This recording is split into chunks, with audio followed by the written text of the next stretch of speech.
përqindje, ku 75% si pas komisioneres KOS janë të dakordsuara, në mos të përfunduara janë në proces realizimi dhe 25% ende mbeten për të realizuar.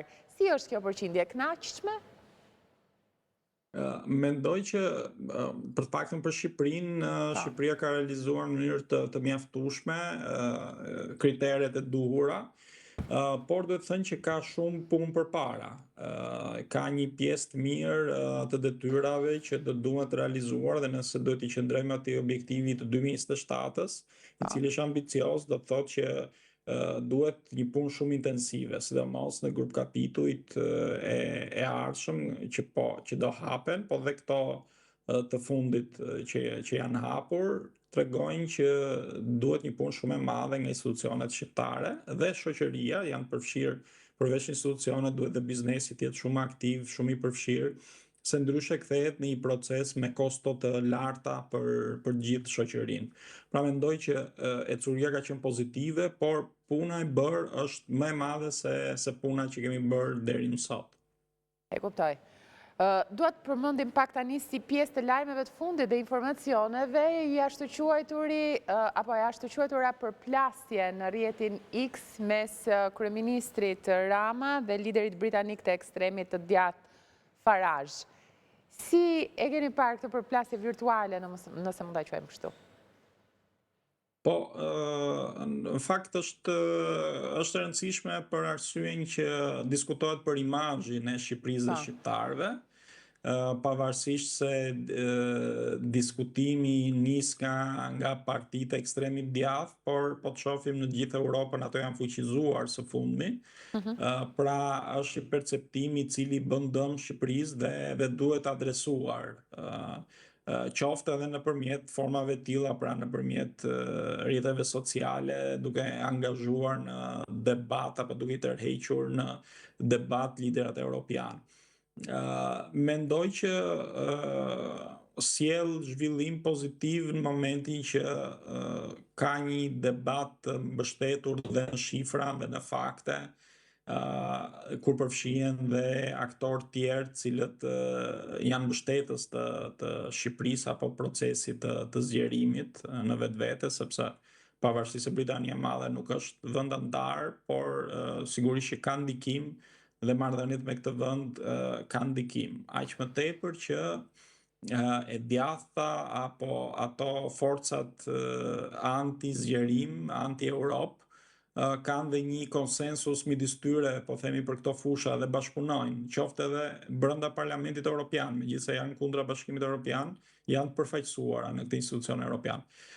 Prandaj është mirë, mendoj, kur angazhohen në një diskutim dhe ku Shqipëria ka mundësi tregoj që nuk është ai vendi i atij imazhi negativ të krijuar apo i njerëzve që prodhojnë vetëm lajme të këqija, por është një panoram krejt ndryshe, pra ku i ka të gjithë elementët si ata pozitiv dhe negativ, por që është një vend në zhvillim dhe që ka shumë aspekte pozitive që edhe mund t'i tregoj dhe mund t'i ofroj dhe Bashkimit Evropian pas duke qenë antare.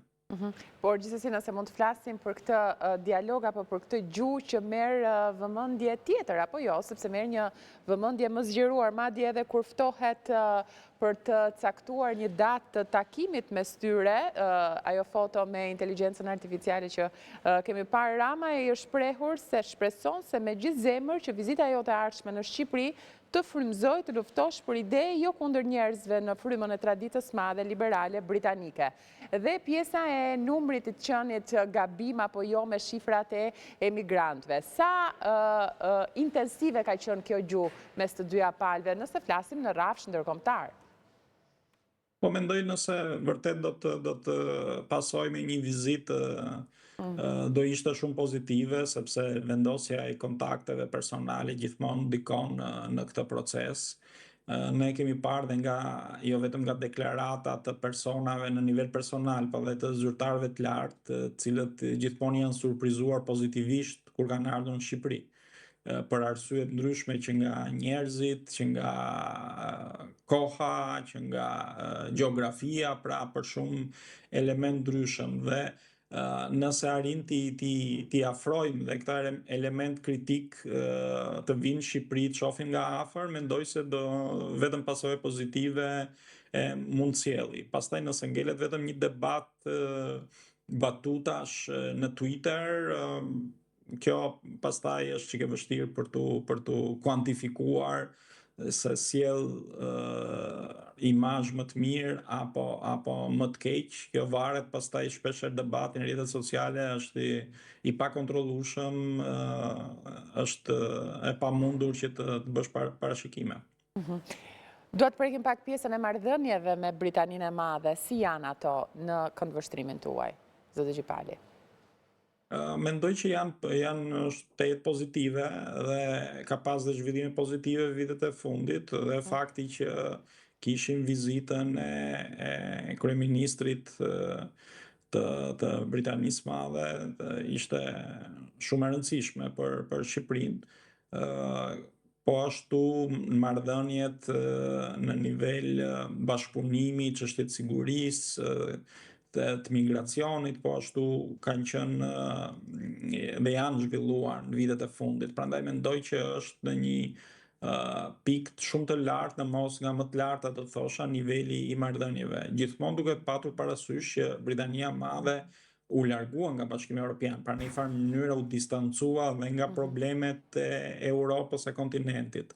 Por në vitet e fundit, kjo dhe si pasojë e luftës në Ukrainë, ka sjell një riafrim të Britanisë Madhe me Europën dhe gjithashtu dhe me rajonin apo me Shqipërinë, ku ka pas komunikimet nivelit më të lartë, takimet nivelit më të lartë, mendoj që janë shumë pozitive dhe Britania e Madhe ka se çfarë ofron për Shqipërinë apo për gjithë rajonin, do thosha, me traditën e saj, me institucionet e saj, gjë që shumë mirë shërben si modele për institucionet, për zhvillimin tonë demokratik dhe institucional. E kuptoj. Zotë Gjipali, duhet i kthehem përsëri grup kapitujve dhe datave si zotim që